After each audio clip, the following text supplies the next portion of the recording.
When our current government talks about the rampant abuse of sick leave, it absolutely infuriates me. I would like to find out where these numbers come from, because honestly, I don't know, are they pulling them out of their butts? I don't know.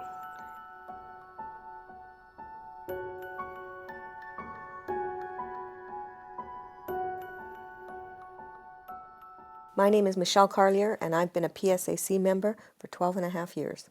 When I used to shop for a job, I haven't had to do that for a long time. The benefit package was a big part of what I was looking at, because I know that makes up my wages, part of my wages.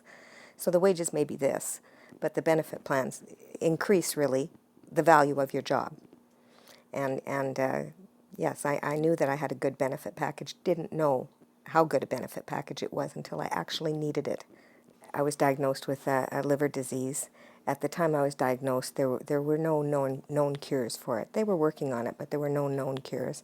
I got myself into the care of a professional in the field, and he basically monitored my situation until he felt he had a cure that would work.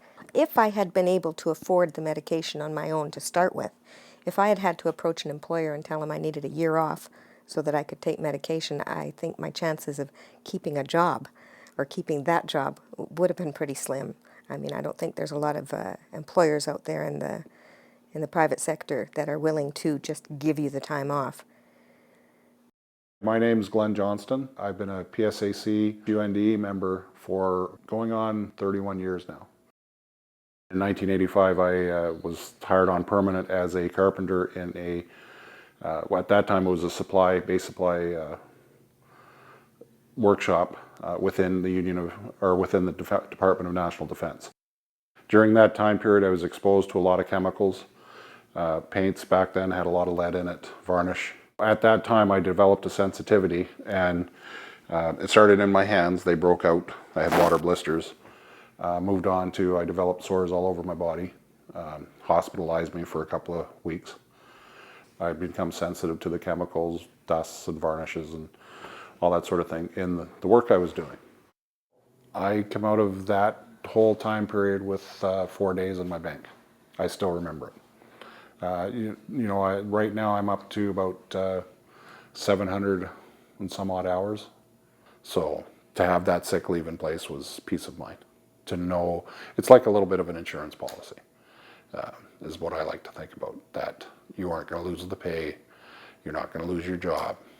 I have worked in many different work sites with many different people, and I just do not see abuse of sick leave, and especially abuse of sick leave like we're hearing is supposed to be happening. My name is Shannon Bloom, and I have been a PSAC USGE member since 1996. When I turned about 25, I was diagnosed with colitis. I mean, it causes excruciating pain. It's, you don't leave the washroom or your bed generally without help. It's a big deal, and they would say, yes, we know you're sick, so why don't you just leave? We know you're sick. Why, like, it's obvious you're sick. We don't disbelieve that you're sick, but we don't know why you're still trying to keep working. And I would say, well, I don't want to be home all the time. I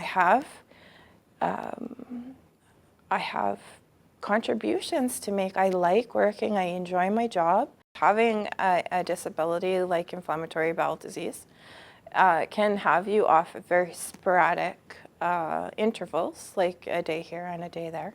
And having short-term disability isn't going to cut it, because I might be sick for one day and be fine the next day.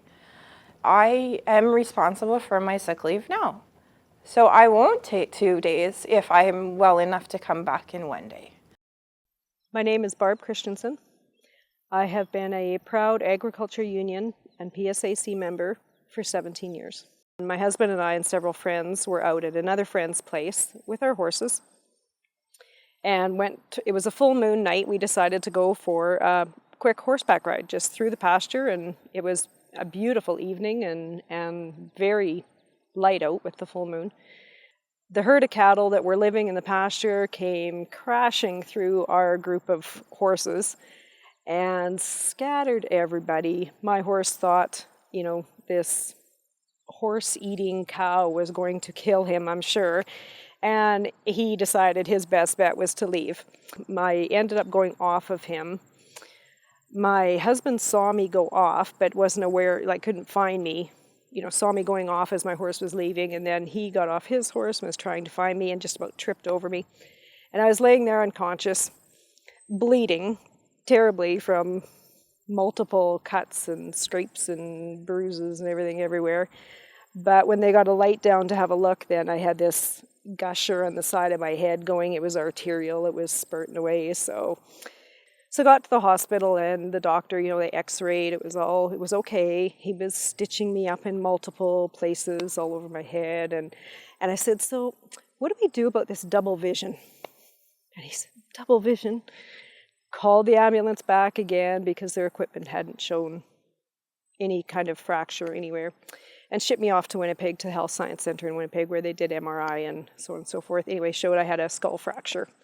Currently, I have 99 days sitting in my personal sick leave bank with the federal service. I used 77 days during my getting better period after my accident. And I have accumulated in the 13 years with the Canadian Food Inspection Agency 190 days. So with my math, if you take my accident that I had out of there, I've used 14 days of sick leave over 13 years of service. The ability to save your sick leave and bank it is the difference between living with nothing or living on employment insurance versus having your full wages when or if something happens to you. I know people that have retired with in excess of thousands of hours. I don't want to be sick. I want to be at work.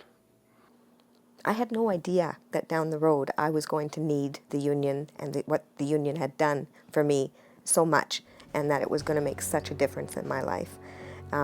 Since having experienced that, since having been a person who actually drew on those benefits, and like I say, I'm really, really grateful I had them. I don't know anybody on the base where I work. We have right now about 250 employees down from over 300 that I could say were ever accused of abusing sick leave.